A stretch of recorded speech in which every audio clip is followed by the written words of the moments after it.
Today we're speaking with my friend Ashley, who basically went from the West Coast all the way to Orlando for free. Yeah, she used points and miles to get her airfare and her hotel stay. So let's talk about it. You're listening to Castle Talk Radio. We're live on the airwaves with Becca and Jessica. Now let's jump into this week's episode. We're talking to someone who just got back from Walt Disney World Resort and the brand new Universal Epic Universe.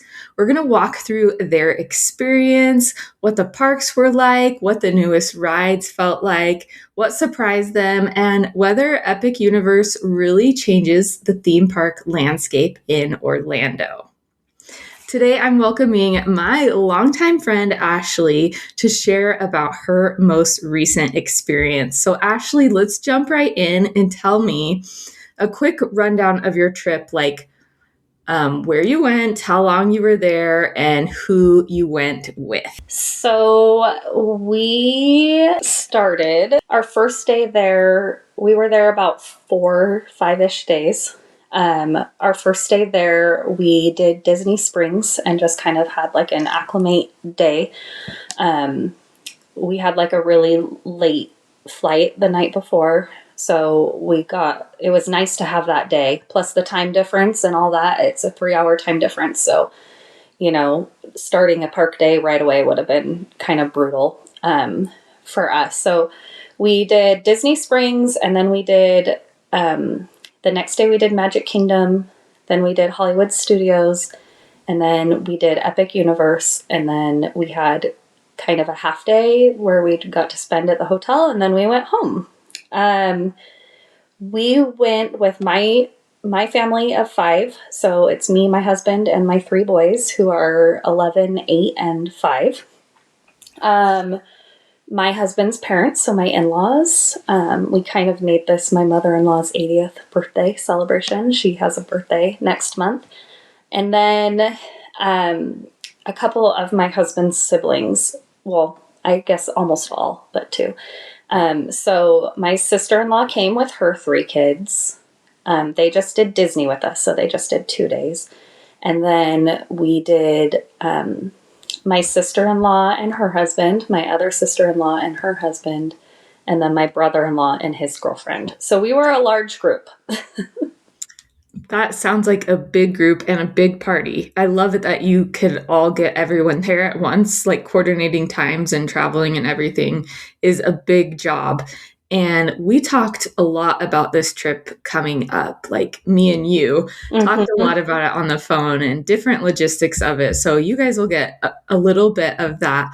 But tell us, coming from the other coast, because you are a Disneyland Resort regular, how did you budget for a trip getting your whole family across the country? And so budgeting, how you did that, and if there were any ways that you saved money on the trip or cut out things, I guess, expense-wise. Yeah, well, I love to talk about this.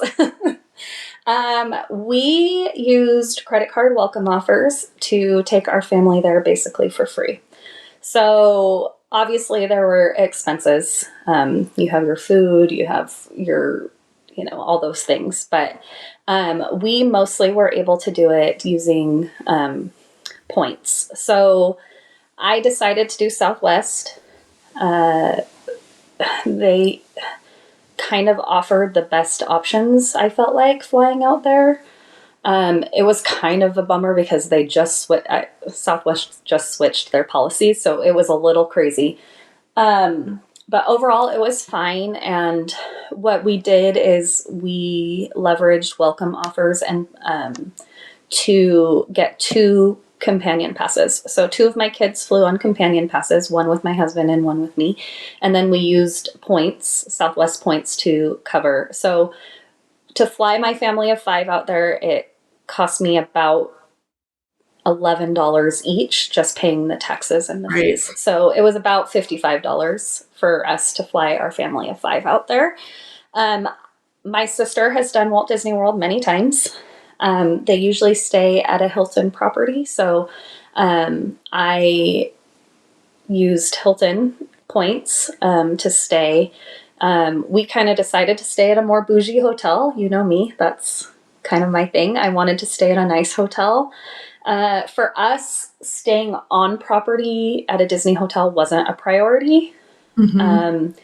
There are quite a few hotels that I think they call them good neighbor hotels there. Mm-hmm. So they're hotels that aren't Disney brand, but they give you Disney perks. So our hotel did have shuttles to and from the parks, and it did give us early entry to the parks. Amazing. Yeah, So there are so many hotel options out there. It's just overwhelming, especially if you're used to Disneyland.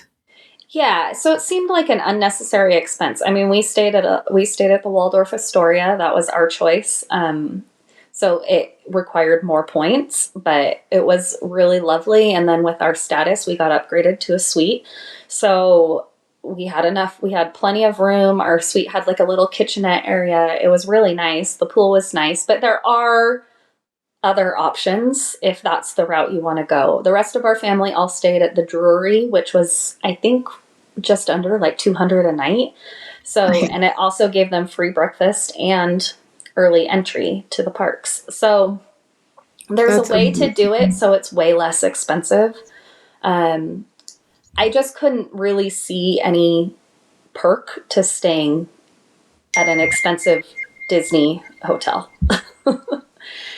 Like Yeah, it you didn't got a seem lot of worth it those to me. perks already from like the ones that feel most important. And just a little bit about credit card welcome offers and stuff. We don't dive into those a ton on this podcast at all, but credit card point systems are something that I use myself. And we always kind of like to give a word of caution that Becca and I recommend like not going into debt over vacations if at Yes. all possible. Because credit cards can be kind of predatory. So you need to know yourself and know how you tend to spend and save and things like that. And then I recommend checking out trips with Tykes, especially for Southwest welcome offers and Southwest flying guides. And then I really like the points guy as well. Trips with Tykes author Leslie Harvey also writes for the points guy. And they really talk through how to navigate those welcome offers and maximize those. So it's like you're using those minimum spend amounts to get those big welcome offers and you're spending on things that you're already going to be spending that's in your budget. Hopefully, that's the Yes. ideal. Yes. So that's what you're doing, and you can leverage it. Like for like Southwest, my husband and I both got cards, right? So I didn't add him as an authorized user on my card, so he could get his own and leverage that. But then what we do is we just put our everyday spending on those cards. Gas. My husband commutes to work. We spend a lot on gas. We're in California, right? We're spending a lot of money on gas. Gas, groceries, Costco runs. That gets a little bit tricky because, you have to have a Visa at Costco. But, all those things, you just put your everyday spending on it. It doesn't become worth it if you can't pay it off at the end of the month because then you're paying interest. So then it ends up being more expensive. But Definitely. there are some good, you just kind of have to watch for the good welcome offers when they come around. I had a plan beforehand, right? So I knew we were going to stay at a Hilton property and I knew we were going to use Southwest to fly. And then my other thing was Capital One. So Capital One, they have what they call a points eraser. So you can use your points to erase a travel expense. So if you buy tickets through Getaway Today, Amazing. You told me about this and I was like, yes, this is so great. And of course, yeah, getawaytoday.com/castle talk is our link. But tell us about that points eraser. so if you buy tickets through a third party site, it codes as travel. If you buy directly from Disney, it will code as entertainment, not as travel. So you need it to code as travel. So we were able to buy our tickets to Epic Universe through Getaway Today, and then it coded as travel. So then I was able to go in and use my Capital One points to erase that whole expense. So my main out of pocket, I did not have enough to cover my Disney tickets, but that's okay. It was like our one main out of pocket expense, right? We still bought them through Getaway Today, a little bit of a discount, and then we that was basically our only out of pocket. So you have to have a plan. Like, look and see. There are Marriott properties that are, I think, Disney, like the Swan and the Dolphin, you can use Marriott points for. And Marriott often offers, I think, like after you hit the minimum spend, they give you 5 free nights, 50,000 points, and you can top it off with like 15,000 points, so up to 65,000 a night. So staying at like an actual Disney property, that might be a route to go. Yeah. But I think to get those rates for the lower rates at those hotels, you have to go kind of off peak seasons. So it's just coming up with a plan and then figuring out how to execute it. So I love that. I was planning this for lots of years. And then about a year ago, like a year before, maybe a little bit more before my trip, I started like putting it into execution, right? And then we just did, like I said, our everyday spend. I knew I was going with Hilton. Amex points transfer to Hilton at a 1 to 2 rate. So every Amex point goes to 2 points in Hilton. So I was able to book our hotel through the Hilton points that I got via my card. My card automatically gave me status too with Hilton. And then I was able to transfer Amex points to cover the rest. So incredible. There's also like the one we stayed at, there's many Hilton properties. There's a Signia right next door, which is like a less point category. It has a lazy river and a water slide. It's pretty fun. We were able to use their pool.